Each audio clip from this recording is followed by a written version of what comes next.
for CropStop.com, and tonight I want to show you how I was able to emboss these and leave parts out. Oh my gosh. A new thing called diffusers. Let me just show you these cards real quick. I'm going to bring them in a little closer. Check this out. So there's my clock behind there, and this is not embossed, so I could stamp in there. And this one is so tiny. I just love it. This is a Sizzix folder, and it comes in that special set, and I'll look it up. I think it's called Butterflies and Flowers. But right here, I was able to leave out the embossed part and do that little stamp. See that little tiny stamp? It's an old Hero Arts from years back. And this one, I was able to double emboss, so I embossed the center with the butterflies and then brought in the big dots for the outside. Wait until you see how easy this is to do.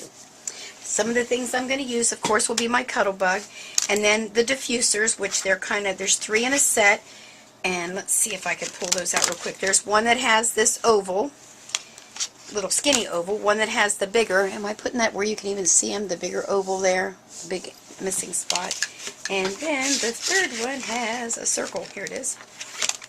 This one has the circle right there. Okay, so you get those 3 pieces, but you also get the pieces that go in this, that came out of the center, which is how I was able to double emboss that section.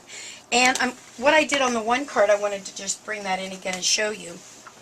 On this stamp right here that I did the flower, I used my distress markers because what's really cool is that I colored it with the green here, colored the little orange color there, and then I forget what color I put on the outside of the little dots, tiny, so tiny I can hardly see them. Then I spritzed it with water, then stamped it, and that's how I kind of got that watercolor. Isn't that neat? I think you can see that okay. And then I took the edge of the one pen, the distress marker, and just did those little dots to make it kind of dotted. Alright, well let me just clear some things off here and show you how you do this diffuser. Now I'm going to use my Cuttlebug. You know, I use her a lot. You can also use any other die cutting machine that you have, embossing machine. You can use the Vagabond thing that Tim Holtz has. You can use the Big Shot. So you can use that. I just always seem to pull her out because she's available. Now the first thing I'm going to do is I'm going to tell you on this particular one I'm going to use an A plate and a B plate. And the way you do that is you just go ahead and put your cardstock inside, close her up, and then you just grab one of your diffusers. Now I'm going to use the oval here, and I want to show you, I'm not sure how much that'll show. There's a small border here and a larger on the bottom. I like the larger on the bottom because I may want to stamp down there. Now here's what I found is easiest for me. I go ahead and use a piece of tape once I get it where I want it so it doesn't slide around. And that works for me. So there you are. Okay, so you've got your paper in your folder, and your diffusers on the top. You're going to do your A plate and a B plate on top of there, and then we're just going to roll her through.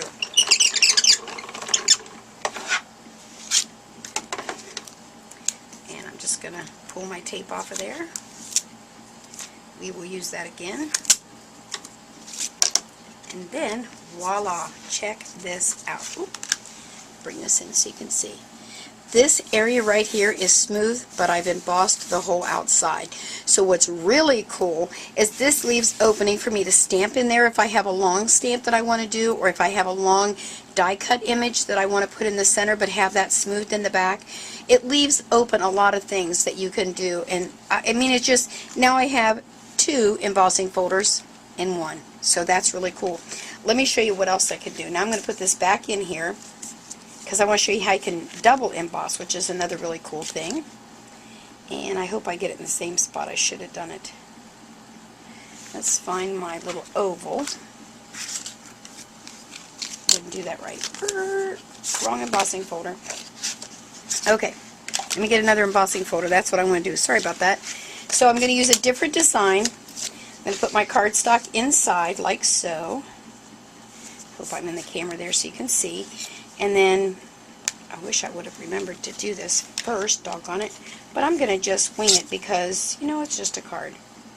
So I'm going to guesstimate that it's about there.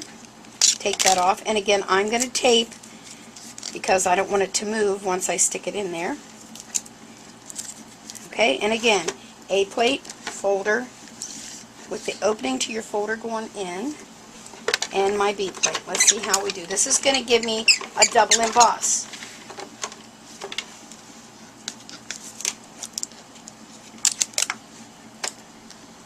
Okay. off of there like that. Okay, here we go. Oh, the great reveal, and it worked beautifully. So here's my tiny little diamond shapes, and there's my big diamond shape out there. Is that too stinking cool? I just love that. And you saw, I really couldn't see what I was doing because I had the folder already there, but I guesstimated, and it worked beautifully. So that's how cool that one is. Now, what I did on this one was the same thing, of course. And all I did was take some Distress ink and highlight it around there, and then I stamped in the center to get that card. So it's just so simple to do this stuff. I'm not kidding you. Now, here's the one I thought was really cool. Let me get another hunk of paper here. I liked using that oval one. I guess you would call it, yeah, it's oval. I'm going to say it's oval. Let me pull it up here. This one, because it has that long thing, and you're always wanting to put a sentiment on there, and sometimes you want it at the top, sometimes you might want it at the bottom, or maybe you want it at the side. So on this particular one, I think I'm going to put it at the top. So let me go back around like this. And again, I'm going to tape. Now, in the instructions, it doesn't tell you to do that, but what I found was when I put it in here, it would slide, and maybe it wasn't just quite straight, which I really didn't care too much, but I wanted it not to always do that, for heaven's sake. So there we go through there. The one thing I haven't done yet is to pull out some of my dies, like from Spellbinders and Sizzix, to see if any of the die cuts that I have would be this size as well. You know, I love to mix and match stuff, so that'll be my next little trick to try and find something that fits in there. So I can, oh my gosh, this one turned out really cool. Check this out. I sure hope you can see. Do you see them? Look at that. Oh my gosh, I'm loving that one. Loving it. I'm really loving that. I'm going to have to use that one. Okay, well, look how easy that is. And again, these are called the diffusers, and you get 3 big diffusers, and you get the little part that goes on the inside. So you're getting 6 things. You can change your folders twice with the same little doodad. Oh my gosh, so many things. So make sure to run over there to CropStop and look under Sizzix diffusers and get yourself some of these. It will be a great asset to your tool collection. And you know I like tools and gadgets. And make sure to tell them Peggy sent you. Have a good one. Bye.